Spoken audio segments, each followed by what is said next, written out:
Hi friends, ಎಲ್ರಿಗೂ ನಮಸ್ಕಾರ. ಇವತ್ತಿನ ಈ ಒಂದು ವಿಡಿಯೋದಲ್ಲಿ ನಾವು ಸುಜುಕಿ ವಿ-ಸ್ಟಾರ್ಮ್ SX ಈ ಒಂದು ಅಡ್ವೆಂಚರ್ ಬೈಕ್ನ ಒಂದು ರಿವ್ಯೂ ಮಾಡ್ತಿದ್ದೀನಿ, ಅಂದರೆ ವಾಕ್ ಅರೌಂಡ್ ರಿವ್ಯೂ ಮಾಡ್ತಾ ಇದ್ದೀವಿ.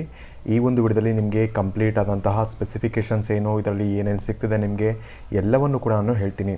ನಿಮಗೆ ಗೊತ್ತಿರ್ಬೋದು, ನಮ್ಮ ಒಂದು ಭಾರತದಲ್ಲಿ ವಿಶೇಷವಾಗಿ ಅಡ್ವೆಂಚರ್ ಬೈಕ್ಗಳ ಒಂದು ಡಿಮ್ಯಾಂಡ್ ಅನ್ನೋದು ಹೆಚ್ಚಾಗಿದೆ. ಈ ಕಾರಣದಿಂದಾಗಿ ಎಲ್ಲ ಕಂಪ್ನಿಯವರು ಕೂಡ ಬಜೆಟ್ನಲ್ಲಿ ಒಂದು ಅಡ್ವೆಂಚರ್ ಬೈಕ್ಗಳನ್ನ ರಿಲೀಸ್ ಮಾಡ್ತಾ ಇದ್ದಾರೆ. ಇದರಲ್ಲಿ ಸುಜುಕಿ ವಿ-ಸ್ಟಾರ್ಮ್ SX ಕೂಡ ಒಂದಾಗಿದೆ. ಇದರಲ್ಲಿ ಮೊದಲನೇದಾಗಿ ಈ ಒಂದು ಗಾಡಿಯಲ್ಲಿ ಯೂಸ್ ಮಾಡಿರೋವಂಥ ಒಂದು ಇಂಜಿನ್ ಏನಿದೆ, ಇದು ನಿಮಗೆ ಸೇಮ್ ಇಂಜಿನು ಜಿಕ್ಸರ್ 250 ಬರೋದು ಹಾಗೂ ಜಿಕ್ಸರ್ SF 250 ಅಂತ ಬರುತ್ತಲ್ಲ, ಅದೇ ಇಂಜಿನ್ನ ಇಲ್ಲೂ ಕೂಡ ಯೂಸ್ ಮಾಡಿದ್ದಾರೆ. ಸ್ವಲ್ಪ ಟ್ವೀಕನ್ನು ಮಾಡಿದ್ದಾರೆ, ಬಿಟ್ಟರೆ ಬೇರೇನೂ ಚೇಂಜಸ್ ಮಾಡಿಲ್ಲ. Same cylinder, 4 stroke engine, single cylinder, oil cooled engine, ಹಾಗೆ 4 ವ್ಯಾಲ್ವ್ ಇಂಜಿನ್ ಅಂತಲೇ ಹೇಳ್ಬೋದು.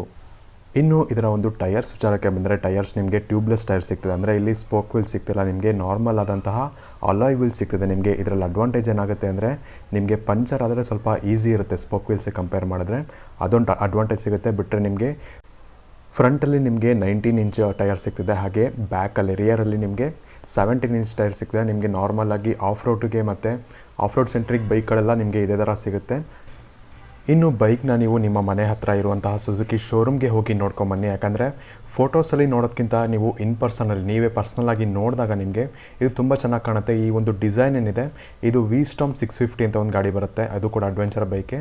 ಅದರ ಒಂದು ಇನ್ಸ್ಪಿರೇಷನ್ ತೊಗೊಂಡು ಮಾಡಿರೋವಂಥ ಒಂದು ಬೈಕ್ ಇದು.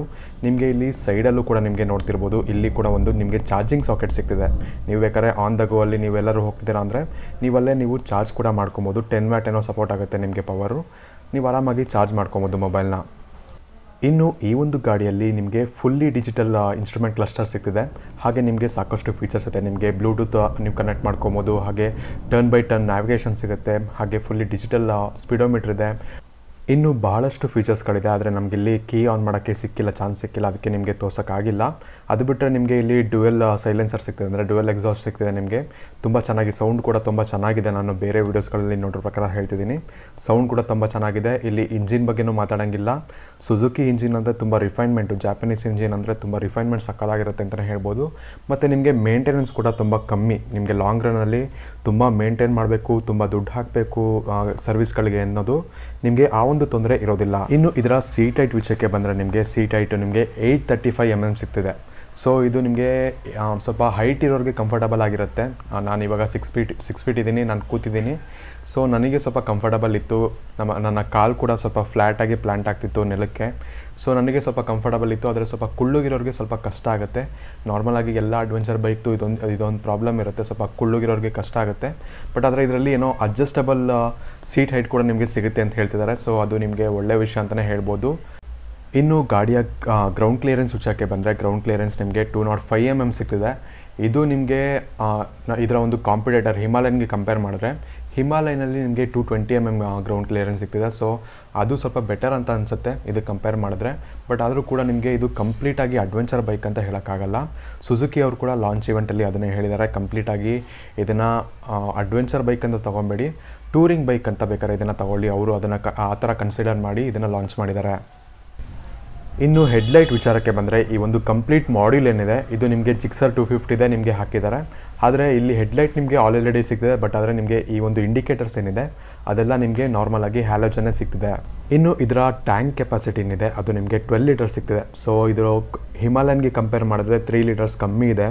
ಸೊ ನಿಮಗೆ ಅವಾಗವಾಗ ಫ್ಯೂಲ್ ಅಪ್ ಮಾಡೋ ಚಾನ್ಸಸ್ ಇರುತ್ತೆ. ಬಟ್ ಆದರೆ ಒಂದು ಅಡ್ವಾಂಟೇಜ್ ಏನಂದರೆ, ಇದರ ಮೈಲೇಜ್ ನಿಮಗೆ ಜಾಸ್ತಿ ಸಿಗುತ್ತೆ. ಅಟ್ಲೀಸ್ಟ್ ನಿಮಗೆ 35 to 40 ಇವ್ರು ಕ್ಲೇಮ್ ಮಾಡ್ತಾರೆ, ನಿಮ್ಗೆ ಅಟ್ಲೀಸ್ಟ್ ಒಂದು 35 ಆದರೂ ಸಿಗುತ್ತೆ. ಇನ್ನು ಗಾಡಿಯ ಬಗ್ಗೆ ನೋಡೋಕೆ ಹೋದರೆ ಕಂಪ್ಲೀಟಾಗಿ ತುಂಬ ಒಳ್ಳೆ ಗಾಡಿ ಅಂತಲೇ ಹೇಳ್ಬೋದು. ಇನ್ನು ಇಂಜಿನ್ ಬಗ್ಗೆನೂ ಅಷ್ಟೇ, ಯಾವುದೋ ಒಂದು ಹೊಸ ಇಂಜಿನ್ ಅಂದಾಗ ಅದರಲ್ಲಿ ಕೆಲವೊಂದು ಪ್ರಾಬ್ಲಮ್ಸ್ಗಳಿರುತ್ತೆ. ಬಟ್ ಆದರೆ ಇದು ಆಲ್ರೆಡಿ ಇರೋ ಇಂಜಿನ್ ಆಗಿರೋದ್ರಿಂದ ನಿಮಗೆ ಕಂಪ್ಲೀಟಾಗಿ ಏನಾದರೂ ಮಿಸ್ಟೇಕ್ಸ್ ಇದ್ದರೆ ಅದನ್ನು ಸರಿ ಮಾಡಿರ್ತಾರೆ ಸುಜುಕಿ ಅವರು.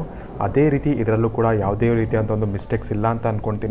ಅದು ಬಿಟ್ಟರೆ ನಿಮಗೆ ಇದಕ್ಕೆ ಕಂಪ್ಲೀಟಾಗಿ ಡೈರೆಕ್ಟಾಗಿ ಒಂದು ಕಾಂಪಿಟೇಷನ್ ಅಂದರೆ ಅದು ಡ್ಯೂಕ್ ಅಡ್ವೆಂಚರ್ 250 ADV 250 ಬರುತ್ತಲ್ಲ, ಅದು ಇದಕ್ಕೆ ಡೈರೆಕ್ಟ್ ಕಾಂಪಿಟೇಟರ್ ಅಂತಲೇ ಹೇಳ್ಬೋದು. ಅದರಲ್ಲಿ ಪವರ್ ಸ್ವಲ್ಪ ಜಾಸ್ತಿ ಇದೆ, ಇದರಲ್ಲಿ ಸ್ವಲ್ಪ ರಿಫೈನ್ಮೆಂಟ್ ಜಾಸ್ತಿ ಇದೆ. ಅದು ಬಿಟ್ಟರೆ ಸರ್ವಿಸ್ ಕಾಸ್ಟು ಅಷ್ಟೇ, ನಿಮಗೆ ಮೇಂಟೆನೆನ್ಸು ಸರ್ವಿಸ್ ಕಾಸ್ಟ್ ಎಲ್ಲ ನಿಮ್ಗೆ ಅದಕ್ಕೆ ಸ್ವಲ್ಪ ಜಾಸ್ತಿ ಆಗುತ್ತೆ. ಬಟ್ ಇದರಲ್ಲಿ ಮೇಂಟೆನೆನ್ಸ್ ಕಾಸ್ಟು ಕಮ್ಮಿ ಇರುತ್ತೆ, ಸರ್ವಿಸ್ ಕಾಸ್ಟು ಕಮ್ಮಿ ಇರುತ್ತೆ. ಸೊ ಇದು ನಿಮಗೆ ಕಂಪ್ಲೀಟಾಗಿ ರಿಲಯಬಲ್ ಗಾಡಿ ಅಂತಲೇ ಹೇಳ್ಬೋದು. ಇನ್ನು ಸುಜುಕಿ ಅವ್ರ ಕಡೆಯಿಂದ ಈ ಒಂದು ಗಾಡಿ ಒಳ್ಳೆ ಒಂದು ಆಫರಿಂಗ್ ಅಂತಲೇ ಹೇಳ್ಬೋದು. ವಿಶೇಷವಾಗಿ ಡ್ಯೂಕ್ ADV 250ಗೆ ಒಳ್ಳೆ ಕಾಂಪಿಟೇಟ್ರು ತುಂಬ ಟಕ್ಕರ್ ಕೊಡುತ್ತೆ ಈ ಒಂದು ಗಾಡಿ ಅಂತಲೇ ಹೇಳ್ಬೋದು. ಸೇಲ್ಸ್ ವಿಚಾರದಲ್ಲಾಗಲಿ, ಫೀಚರ್ಸ್ ವಿಚಾರದಲ್ಲಾಗಲಿ ಎಲ್ಲದರಲ್ಲೂ ಕೂಡ ಸ್ವಲ್ಪ ಅಡ್ವಾನ್ಸ್ಡ್ ಇದೆ ಇದು. ಮತ್ತು ಅಡ್ವಾನ್ಸ್ ವಿಚಾರದಲ್ಲಿ ಸೇಮೇ ಇದೆ, ಬಟ್ ಆದರೂ ಕೂಡ ಕೆಲವೊಂದು ವಿಚಾರದಲ್ಲಿ ಇದು ಚೆನ್ನಾಗಿದ್ದರೆ ಕೆಲವೊಂದು ವಿಚಾರದಲ್ಲಿ ಅದು ಚೆನ್ನಾಗಿದೆ. ಸೊ ಅದು ಕಸ್ಟಮರ್ಗೆ ಚಾಯ್ಸ್ ಆಗಿರುತ್ತೆ ಯಾವ್ದು ಬೇಕಂತ. ತುಂಬ ಒಂದು ಚೆನ್ನಾಗಿದೆ ಗಾಡಿ ಅಂತಲೇ ಹೇಳ್ಬೋದು. ಇನ್ನು ಗಾಡಿಯ ಬಗ್ಗೆ ಆಲ್ಮೋಸ್ಟ್ ಎಲ್ಲ ವಿಚಾರಗಳನ್ನೂ ಹೇಳಿದ್ದೀನಿ. ಯಾವುದಾದ್ರು ವಿಚಾರಗಳನ್ನ ಮಿಸ್ ಮಾಡಿದರೆ ನಮಗೆ ಕಮೆಂಟ್ ಮಾಡಿ ನೀವು ಕ್ವಶನ್ ಕೇಳ್ಬೋದು. ನಾನು ಅದಕ್ಕೆ ನಿಮಗೆ ರಿಪ್ಲೈ ಮೂಲಕ ಆನ್ಸರ್ ಮಾಡ್ತೀನಿ. ಅದು ಬಿಟ್ಟರೆ ನಿಮಗೆ ವಿಡಿಯೋ ಇಲ್ಲಿವರೆಗೂ ಇಷ್ಟ ಆಗಿದ್ದರೆ ಲೈಕ್ ಮಾಡಿ, ಶೇರ್ ಮಾಡಿ. ಹಾಗೆ ನೀವು ನಮ್ಮ ಚಾನಲ್ಗೆ ಸಬ್ಸ್ಕ್ರೈಬ್ ಮಾಡಿಲ್ಲ ಅಂದರೆ ಸಬ್ಸ್ಕ್ರೈಬ್ ಮಾಡ್ಕೊಳ್ಳಿ.